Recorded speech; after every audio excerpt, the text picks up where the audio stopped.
All right. Welcome to the show. This is the Frankly Fantasy Football Podcast. We are your hosts, Frankie and Johnny. I am Johnny, and I prefer silver over gold. Frankie, can you explain to us? I just learned something new about you today. You're like a brother to me. I've known you all of your life, for sure. What is your preference on jewelry, accessories? So as I was telling you, that's a good point, John. As I was telling you, I used to be a silver guy, but then, as I got older, my skin tone changes. I get a little bit more olive oil skin tone, right? And so then, right, a little more olive, should I say? So then I used to go gold, but now I'm rose gold. That's interesting. So explain the rose gold. Are you just getting more? Is your phone like you have the rose gold case on your phone as well, and a little handbag that goes with it, or how far are you taking this? So my wedding ring is rose gold, my necklace is rose gold, and you know what? I actually am thinking about getting another little ring that's going to be rose gold. So, I'm a little rosy today, man, and whatever, You would look really good though. It'd match your wedding ring really nicely. Is if you got a nose ring that's rose gold as well while you're at it, man. Do you remember, for those listening and watching, I used to have earrings that were hoops, man. I should have got rose gold earrings, man. That would have been really cool. We've all had those douchebag days in our life, man. I remember mine well. I remember yours well, actually. Mine was a long period of time. I feel like you're just getting out of it. You're just emerging from the douchebag pupil stage. Coming out. I'm back. Well, welcome back to the show. Welcome to the show, everybody. Oh, we've got a great show for you today. Don't forget to follow us on social media, on Instagram at Frankly Fantasy Football. Great follow, good information, and really, really funny shit. And I know you listen to us on audio and everywhere podcasts are found. Please come to YouTube. Please subscribe. Hit the notification button. We do 2 episodes every week, audio and video. Today, Friday, we've got our Week 10 starts and sits, smash and pass. We're going to talk a little bit about some buy or sell candidates as well. Some guys that Frankie and I have identified as now being the time to take advantage of a few of these guys. But first, we're going to talk a little bit of news. The season that your listeners don't expect. News and notes. Okay, a couple quick things here. Justin Jefferson, just to give you a quick update on him.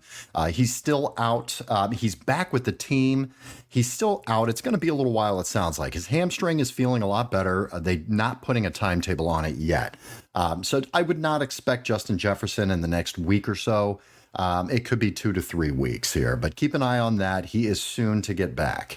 Danny DeVito, the other half of the Twins here, will start for the New York Giants on Sunday.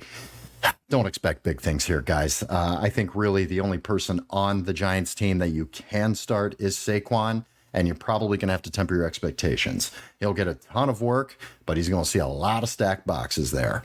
James Conner could return this week. He is looking at practicing this week. Keep an eye on him. I don't have enough information yet at the time of this recording, but it's looking like it's possible he plays.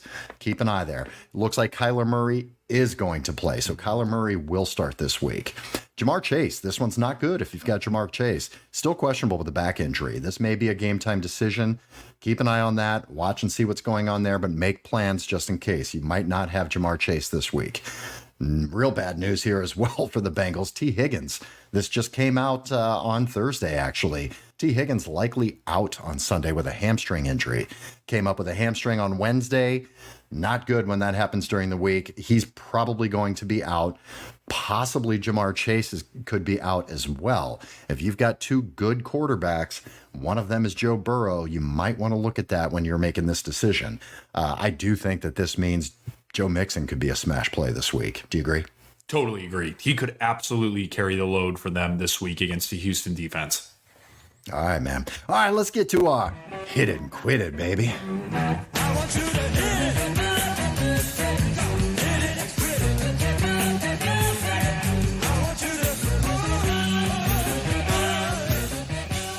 All right, Frankie.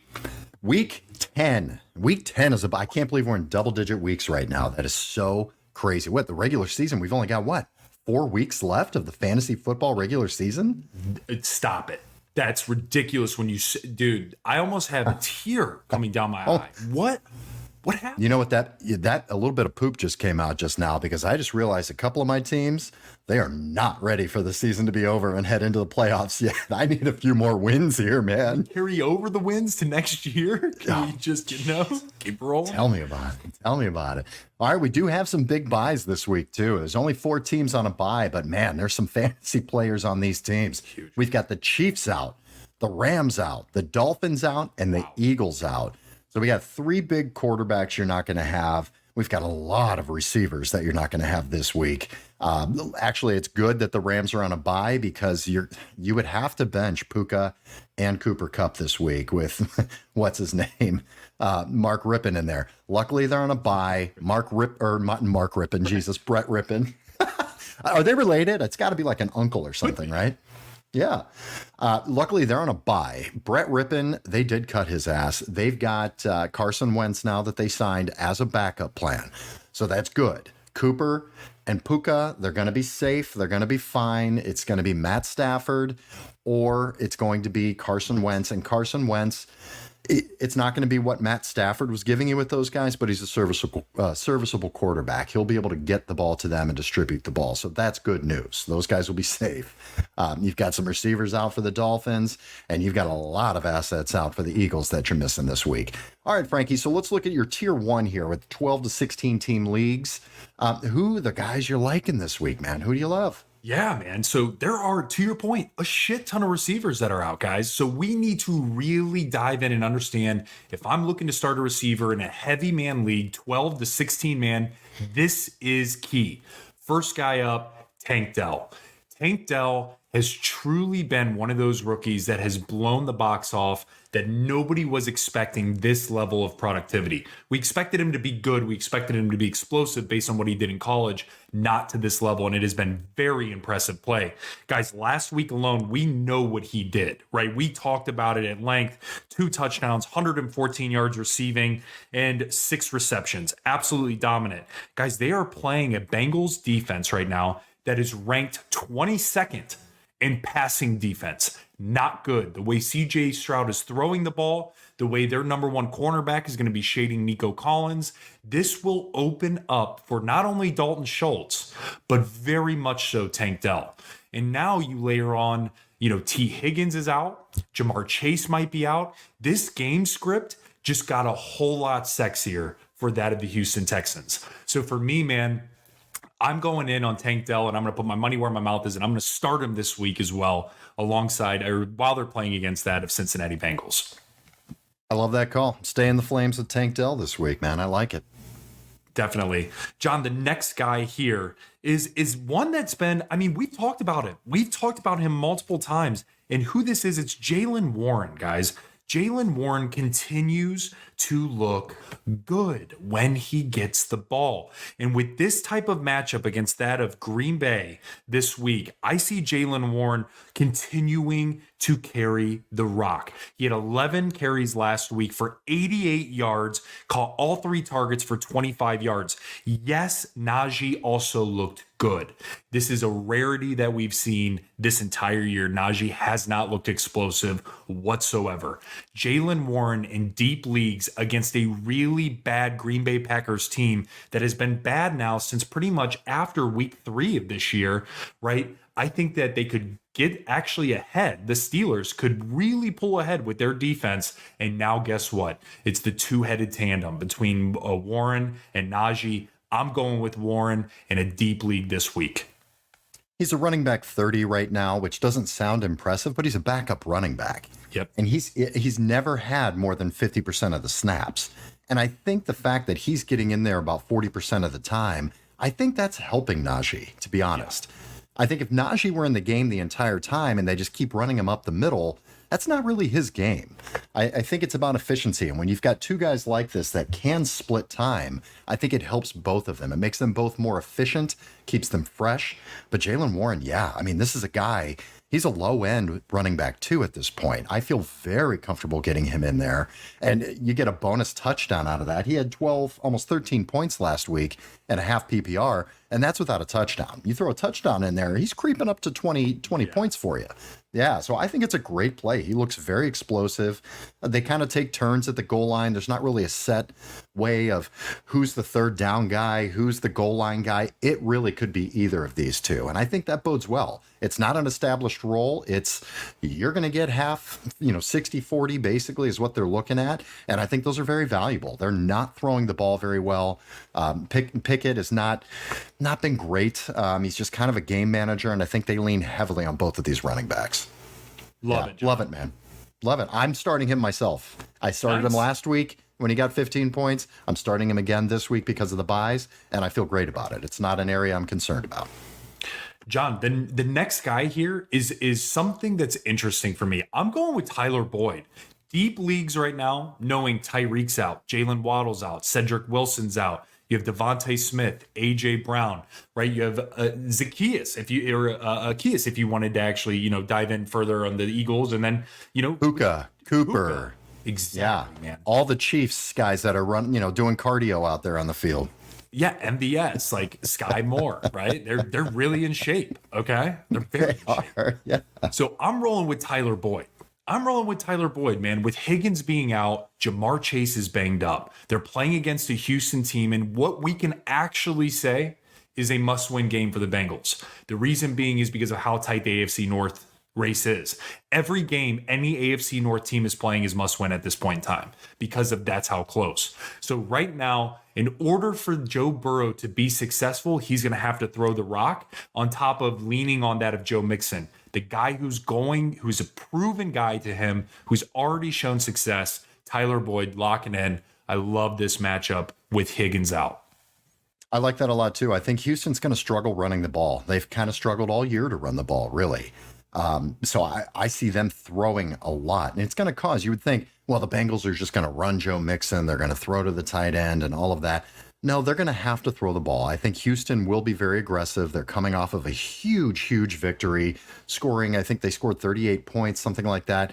They're going to come out. They want to come out here and they want to make a statement. I think they're going to throw the ball quite a bit. CJ Stroud has a lot of confidence.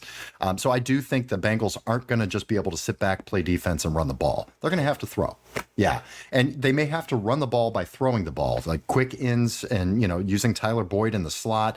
I think that's a really good call, man. Sneaky call. Sneaky. That's last right. One, John, for a 12 to 16 man league, I'm firing up our boy, Monty. He is back for the Lions. Yeah. That 1-2 punch. Now, this one might be a little bit more, well, yeah, if you got him, you're probably firing him up. But for those of you who might have had DeAndre Swift and you've been sitting on that of Monty, and maybe you have like another Rashad White or something like that, you're popping in Monty and you're feeling great about it, man, on this bye week. Guys, what the Chargers have done outside of last week, they've been terrible. They have been very, very bad from a defensive perspective. So last week, I actually wanted to throw that away. The reason being is because Zach Wilson was terrible. And so that defense at the Chargers, when they played against him, fed off that. And now you have Khalil Mack coming hot and heavy off the end with that of Joey Bosa and right the entire team, Derwin James coming down. But when you're playing the Lions, when you have Jared Goff being a top 10 quarterback, you have Amon-Ra St. Brown, you have now DPJ, you have Khalif Raymond and Sam Laporta. Right now you have Monty and Gibbs. They're not going to be able to do what they did against the Jets. So for me, man, I'm locking in Monty. Before he was out, man, here's what he did. 13 points and a half PPR, 11 and a half PPR, 34, 23. And then he got hurt with 3 points. That is what he's done. Fire him up and enjoy. Yeah, must start, man. Must start at this point. He's going to go right back to his role. Jahmyr Gibbs will go right back to his role, definitely. It'll be interesting to see how they work in DPJ into this offense, too. I hope they do. To the level of what, I think he could be. It would be great, man. It would be great to see it. Yeah, I think it'll take a little while, but I think he's better, obviously, than the other two guys that he's going to be playing behind. But yeah, it'll be interesting. I'm looking at that and see how that shakes out. All right, who are we looking at next, Frank? All right, so we're going to go tier 2 now. Tier 2 not meaning lesser, tier 2 just meaning different. We're going 8 to 10 man leagues, right? So this is where you have a little bit more in the waiver, a little bit more on your bench to play with. Honestly, in some aspects, more difficult decisions depending on, right, who to plug in.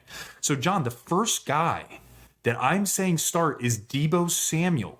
Deebo Samuel, for me, without him on the field, we have seen it actually be significantly hindering to that of the San Francisco offense. They have been solely relying on that of CMC, and what we found is teams understand that now. And so, again, you lock up Brandon Ayuk and you put coverage on top of that of George Kittle, they have nobody else.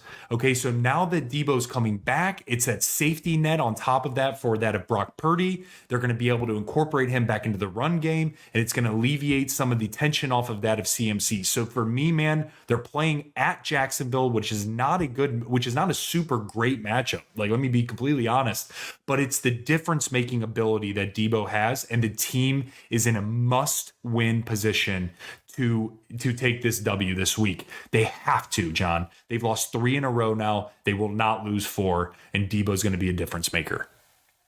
Deebo's a difficult guy to really analyze. I mean, he's just a different type and style of receiver, and what they do with him with running the ball. I agree with you. I think they do need him in this offense. I think he's more important to the offense than he is in just pure stats and pure fantasy. Totally. But I do think this is one of those games where he's back, he's healthy.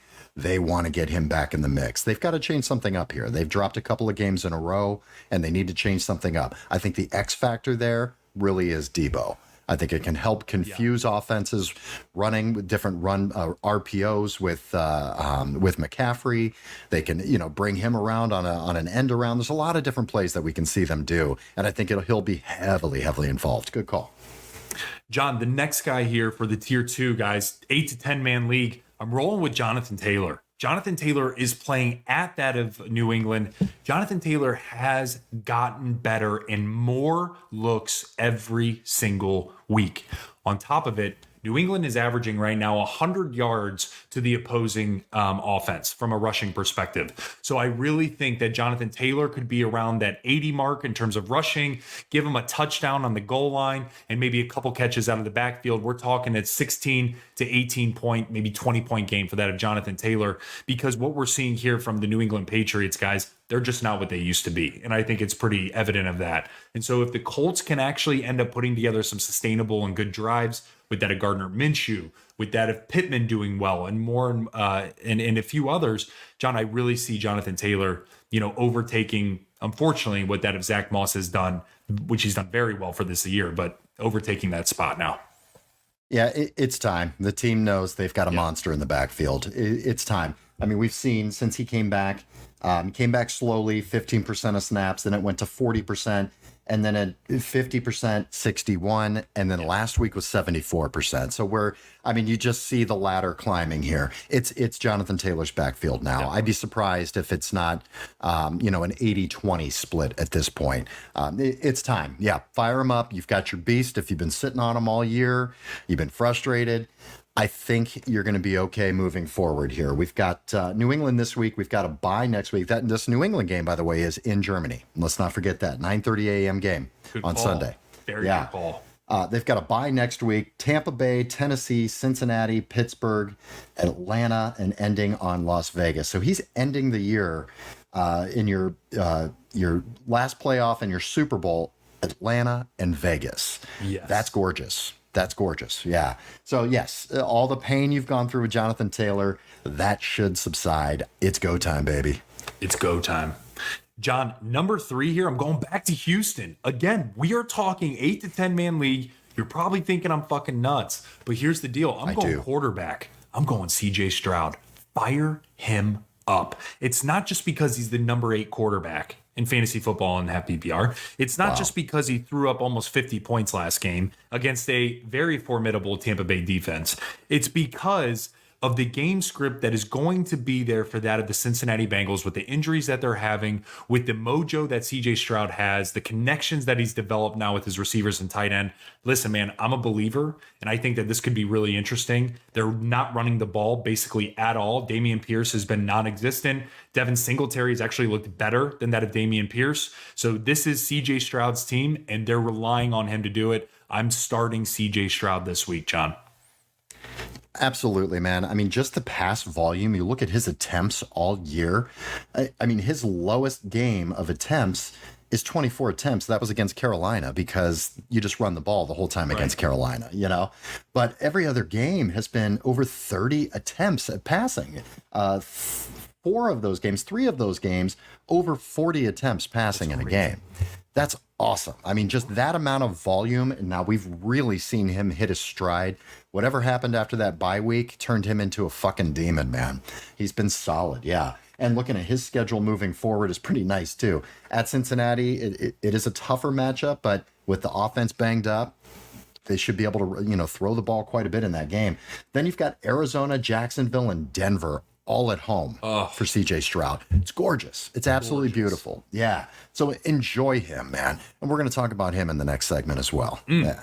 Mm-hmm. Who else you got, Frankie? John, the last start, guys, is going to be Tony Pollard. Trust me, this is one that's hurt. This has been hurting, and I get it, and I understand. You've been in the flames with Tony Pollard. It's been brutal. But here's the deal. If you're not starting him this week, just plan on get rid of him at this point in time because he's playing the New York Giants, the shit stain that they are. John, it's almost like that thing wiping and wiping and wiping, but there's still poop. That's what it is. The Giants are. You know what? It's the opposite. We used to play that clip for Saquon. Now it's the opposite. It's the entire team around Saquon, and Saquon saying it. He's the one who's pissed about it. 100%. It's the team. And I'll wipe, and I'll wipe, and I'll wipe 100 times. Still poop. Still poop. Let me check. Still poop. It's like I'm wiping a marker or something. It's like Brian Daboll is just wiping a marker at this point. It's just still poop. Who's your quarterback? Oh, great. It's poop. Who's your tight end? It's poop. Who are your receivers? They're poop. Yeah. Yeah. Yes. Who's your defense? It's literally across the board. Brian Daboll has to be sitting there sick, knowing that he came from the Bills with Josh Allen, and now he's rolling out Tommy DeVito. Like, dude, just against. Wait, Dallas. wasn't he coach of the year last year as well? I can't remember off the top of my head. I'll have to look at that. I think he was because he took that team to the playoffs, and it was a huge surprise for the year. I think he was coach of the year last year. That would be interesting. That's crazy. He was what? He was like OC there, right? I believe, or quarterback coach under McDermott, right? Yeah. Yeah. Oh, so yeah. I'll have to look into that. That'll be interesting. But, dude, for Tony Pollard, guys, he's got to fire up. I understand last week, 7 points. The week before, 6 points. The week before the bye, 14. Then he had 5. He had 7. It's been brutal. This is the week to do it. Fire him up. Get excited. Dallas by 40. Absolutely. My God, Tony Pollard could have 30 touches in this game, man. Definitely. Seriously. Yeah, I love it. This is the week, guys. If you don't feel great about Tony Pollard this week, trade him now. Trade him now. Yeah, this is it. John, I got some sits for us as well. Some people that we are quitting. Number 1, Zay Flowers. Zay Flowers has been an absolute Cinderella story this year. Number 37 receiver in vet and half PPR. Dynamic rookie, right up there with Jordan Addison and a lot of the way he's been able to maneuver in the offense and things of that nature. However, when you're playing the Cleveland Browns and their defense and what they have done, John, I read something today that the Cleveland Browns have actually the 7th best defense in NFL history through the first half of the first season. Actually, excuse me, not NFL history, since 1981, I believe is what it was. Wow. So when you are literally seeing this and you're understanding to the nature of what they're doing, I do not trust Zay Flowers, a rookie, against that of Denzel Ward or against that of Martin Emerson Jr., whatever it may be. Temper expectations. They've been running the shit out of the ball. Last week alone against that of Seattle, he had 1 point. The week before against Arizona, he had 4 points. And against Detroit, he had 9. All of those teams are nowhere near the defense of that of the Browns. So I'm sitting Zay this week. Yeah, that's a good call. I've got Zay Flowers, and I am excited about him. I like him a lot. it's difficult to start him in fantasy right now. And I think the main reason is because he's not a number one receiver who's just commanding targets. He has to get the ball. You've got to feed him. It's not like that. He really does need a serviceable, good receiver on the outside to take coverage, and to get a viable option. They have zero viable options on the outside. Odell Beckham, he's just washed. He can't stay on the field. He can't get on the field. Rashad Bateman, he never got clean. He was washed before he ever even came into the NFL. I mean, the guy's just never been able to get on the field and perform. They need a strong one wide receiver. And I think that will make Zay Flowers, put him into more of a Devonta Smith role. Totally. And I think he'll eat like crazy, but right now I think it's a little difficult. And in this matchup, he's definitely matchup based. And yeah, I don't like it. I think the Browns DBs are going to be all over Zay Flowers. Totally. John, I'm going to keep with Baltimore here. And I'm going to also say we need to sit Justice Hill. I get that he started. I get that he had a high snap count. But the issue is that he had 13 carries for 40 yards last week, and the other two running backs went nuclear. Again, we're talking about the Cleveland Browns defense. We're talking about there are now 3 heads in this backfield. I would be leaning to Gus Edwards or that of Keaton Mitchell before I started Justice Hill anyways this week, but let alone them playing a stout defense. I'm going elsewhere, man. Sit Justice Hill. I agree. I don't feel good about starting any of those guys until it kind of shakes out a little more. Reports are coming out today, actually, that Keaton Mitchell is going to be into the mix a bit. 3-headed monsters. I don't care how good the guys are. It's never a good situation for a running back. Never. John, I'm going to also lump in for the next sit here, quit it. We're going to end up lumping in all of the receivers outside of that of CeeDee Lamb. So I'm talking Michael Gallup. Let me rephrase this. Michael Gallup and Brandon Cooks. That's pretty much who we're talking about. The reason being I'm sitting them against the Giants. Now people are like, why? You just were talking about how shitty the Giants defense is. It's exactly for that reason. I truly believe that the Dallas Cowboys will win this game. I'm not kidding, by probably 30 to 40. I really believe that. And with that being said, Dak is not going to have to spread the ball to anyone else but that of CeeDee Lamb and that of Ferguson. I really think that. And then you layer on what Tony Pollard is going to be able to do out of the backfield, John. It could be really interesting. I look at what Michael Gallup did the last 2 weeks against that of LA and against that of Philly when they needed to throw the ball. Okay, Michael Gallup, 3.5 points PPR. Against Philly, 2.9 points in half PPR. You look at what Brandon Cooks did, right? 1 point against that of Philly, and he finally had a big game outside of the game against the Chargers, and he had 12 points in half PPR against the Rams. For me, this week, this is not the time that I'm willing to start these pieces. Look elsewhere. I would rather start a Tyler Boyd over that than a Michael Gallup or a Brandon Cooks, and it's strictly because of the matchup that is presented. I think CeeDee Lamb is difficult this week, too. I mean, he's a smash play, of course. Yeah. But I do think he gets taken out of the game, early in this game. They're not going to have to throw the ball. I think they'll force it, a little bit to him early on. But I do think it's going to be Tony Pollard and Jake Ferguson, fake Jurgensen. I mean, that guy's you want to talk about a great streaming tight end? Awesome. Get Jake Ferguson on your team. I've got him on one of my teams. Fantastic, man. You can keep that going for a little while. He's got a connection with Dak. And Dak's never been a big guy of throwing the ball deep down the field very often. No. It's those quick hitters. He's going to find Jurgensen, fake Jurgensen into the end zone, and Tony Pollard's going to be running the ball like crazy, man. Yeah. Yep. Love it. John, the last last quit it is going to be Gabriel Davis. Gabe Davis for the Buffalo Bills can sit his ass down. He is the definition of Gabe Babe, man. He's definition of boom bust, even though it's a decent matchup against them with Denver. Here's the problem, is that we are seeing a different offense with that of the Bills. Dawson Knox goes down. Shakur is really stepping up in his second year out of Boise State. And he's really kind of taking over, in my personal opinion, taking over slightly, maybe that receiver 2 or maybe vying for that position with Gabe Davis. But on top of it, guys, it's the emergence of Dalton Kincaid. He's truly, truly incredible at what he's doing. He's not just lining up at tight end. He's lining up in the slot. He's lining up outside. They're getting him involved. It's going to take Gabe Davis to have another boom week in order for this to happen. And for me, man, I'm not willing to bet on that again, right? If we look at what he's done, he had 0 points, 0 last week. Then he had his boom week, 19. Then he had 1.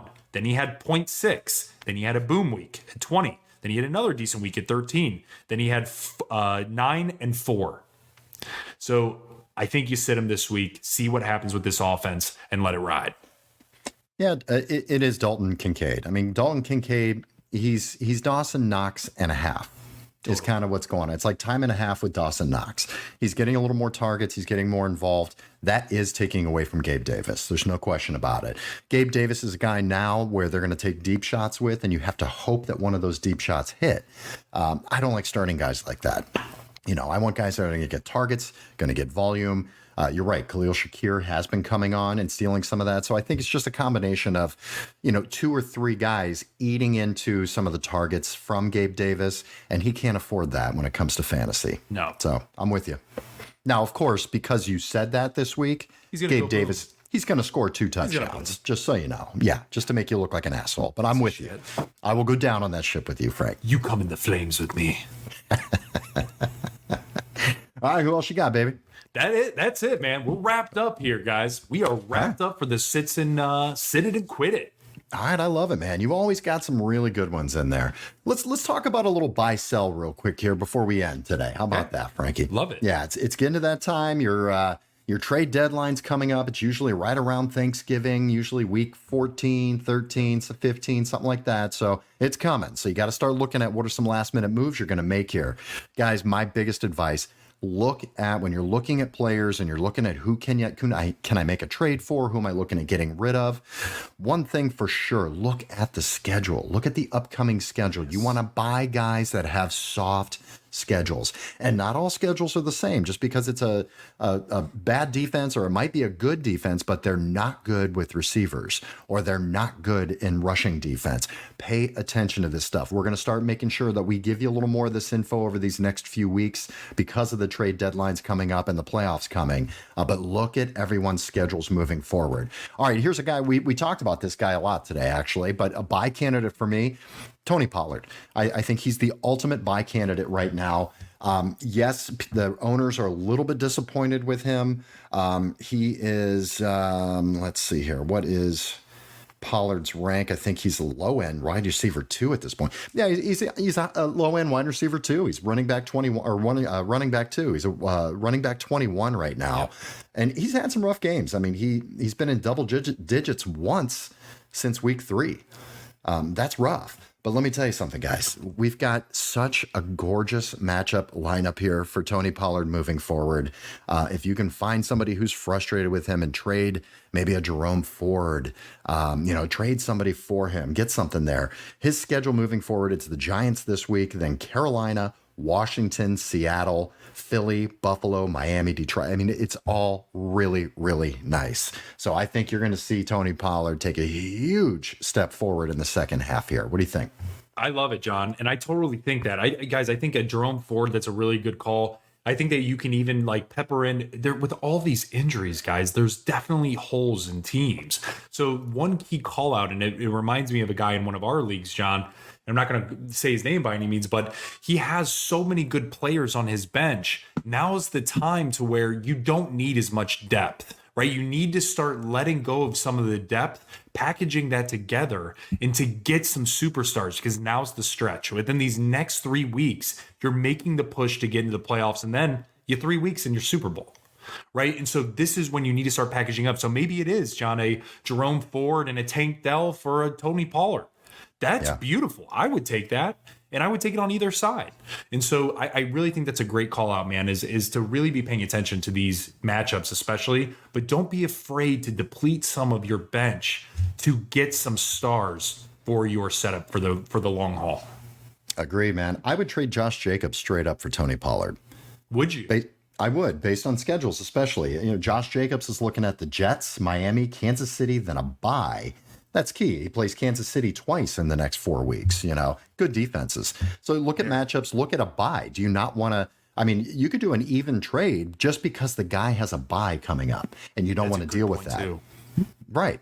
You trade for a guy who's already had his bye. I mean, that stuff makes a difference. Every win from here on out in these next 4 weeks that we've got until the playoffs start is important. We all know how tight our leagues are, man. You get in that middle range where those guys that are about 500 that are fighting for those last couple spots of the playoffs.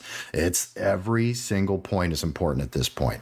All right, Frank, let's look at another bye candidate here. I've got D-Hop on here, man. I know you're a big D-Hop guy, but what do you think about buying D-Hop for the rest of the season? I think if you're not targeting D-Hop, you're crazy.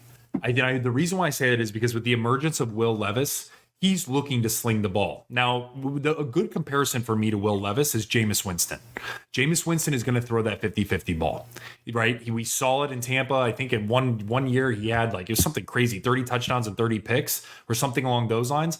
That's Will Levis, which means that's good news for D-Hop. So now D-Hop's going to be it's not going to be the dink and dunks from Tannehill. It's going to be, hey man, run a 40-yard, go route or a, 35-yard corner route, and I'm going to throw you up the ball and go up and get it. And so that's why I love this. And now the fact that they didn't trade Derrick Henry also takes a lot of pressure off of D-Hop. So now you have a quarterback willing to throw the ball. Now you still have Derrick Henry, and they're not completely out of the race of the playoffs either.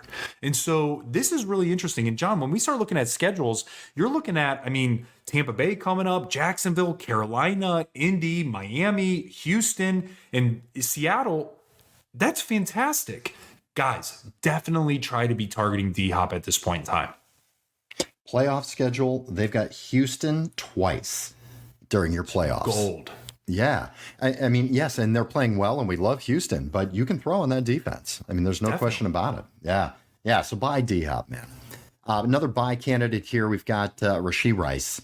I think now's a great time to buy Rashee Rice. I don't think you have to pay a lot for him. It's very likely that Rashee Rice has been sitting on the person's bench the entire season. Yeah.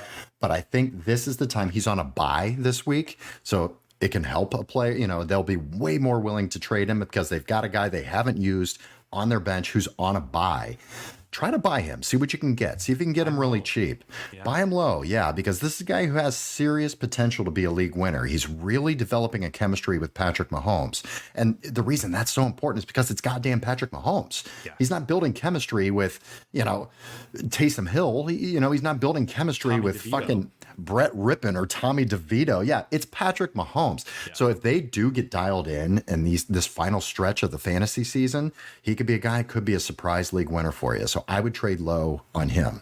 Let's look at a couple guys to sell here, Frank. And I know this one's going to hurt your soul because he was the start of the week for you this week and Ohio State guy. But listen, this is not because I don't like this guy. I love this guy. I'm super proud of this guy. It's CJ Stroud. I think he's a sell high candidate right now. The reason I'm saying that is chances are you didn't draft him to be your starting quarterback. Chances are you're not using him as your starting quarterback. You've probably got another guy that you're using with him. If you don't need CJ Stroud, sell him now. If you've got him and another quarterback, trade the other quarterback and start CJ Stroud. But the point is if you're sitting on two quarterbacks and one of them's him, trade him. Get value for him. There is no higher value than a 50-point goddamn game that he put up. Good schedule moving forward. Trade for him. Now, if you're in a super flex and you've got CJ Stroud as your QB2, congratulations. You're about to have a beautiful end to your season. But what do you think about trading off CJ Stroud here? It's just to be greedy, man. It's just to get something out of a valuable asset that you have that you may not necessarily need. So a real example of this would actually be if you drafted Joe Burrow in the 3rd round. Another live example of this is if you drafted Lamar Jackson in the 2nd round. And maybe towards the tail end, you're an Ohio State fan and you picked up CJ Stroud in one of the last rounds, right? And I'm going back to the draft, or maybe you picked him up off the waiver. What we're saying is you can get so much value right now for CJ Stroud, knowing that you already have maybe another heavy hitter, right? Maybe it's a Jared Goff even, right? And you can anchor on Jared Goff, but then now you're flipping a CJ Stroud at his peak to maybe and package that together with maybe another running back and maybe target a Tony Pollard, right? Or something along those lines. And so, yeah, man, I absolutely agree with this. If it is a single quarterback league. If it is a super flex, like what you mentioned, sit, do not sell, enjoy. Because you will not be able to find another piece like that, even in a trade at this point in time, in my personal opinion. And if you do still look to trade him in a super flex, maybe you're able to get another quarterback of lesser value and maybe a flex piece or something like that you can start right away. But guys, for me, love selling him in a 1 quarterback league, much more hesitant selling him in a 2 quarterback league. Yeah. Another guy I want to talk about selling is Gus Edwards. If you can get something out of him as well, guys, he had 5 touches and he scored. He had a great game. He was unbelievable on those 5 touches, but Gus Edwards is not Devon Achane. Okay. This is not the same thing. We've seen a lot of Gus Edwards and he needs to have volume. He's not going to get it in this offense without injuries happening. It's a 3-headed monster now and you have no idea what's going to happen. Maybe somebody sees the points over the past couple of weeks for Gus Edwards and, starts salivating or just needs an extra piece. Maybe you can get a Rashee Rice for Gus Edwards. I would do that in a heartbeat, but try to move him if you can. You may be in trouble. Running backs are tough. I know to sell running backs right now seems very difficult. But if you can, do it. Get a piece out of it. Real quick, Frank, let's touch base on the last guy here. I want to see if you agree with me on this one, but I've got a sell right now for Jordan Addison. And yes, a lot of that is, fear of when Justin Jefferson comes back. Is there going to be enough volume?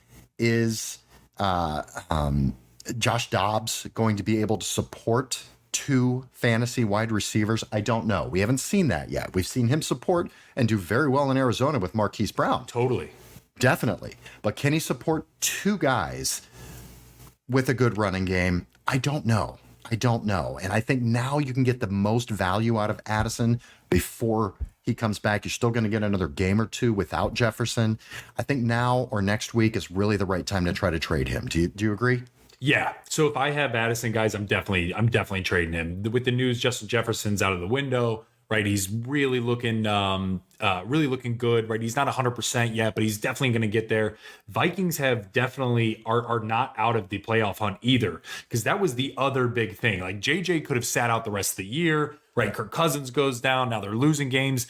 They're actually winning. It almost is because of Kirk. It's like they want to win for Kirk. And so now you got Josh Dobbs coming in, which is a huge increase over Jaren Hall. So for me, man, I absolutely agree, because if you look to sell him, you can sell him very high, in my personal opinion right now. You can get another serious ass piece, whether it's a running back or whether it's, another receiver, Rashee Rice, and then another piece that you might be looking to target. And then the person that's buying him, right, probably feels pretty good because they're looking at him maybe as a flex, or maybe they're looking at him as just that next guy up, right? In case something happens for a bye week or whatever it may be. So you could even look at this, John, too, as a buy low in a sense for your team, depending on your construction. But for me, man, I love the call on selling him. Sell him high. The dude is still going to perform. He's going to name value right now as it is, based on what he's done over the past few weeks. With the uncertainty with that of Josh Dobbs, I love it. You could potentially look at making an offer to the Justin Jefferson owner as well. Totally. That's a brilliant idea as well. And you say, you know what, JJ's coming back slow. He even said he doesn't know. There's no timetable, which means it's not this week and it's probably not next week.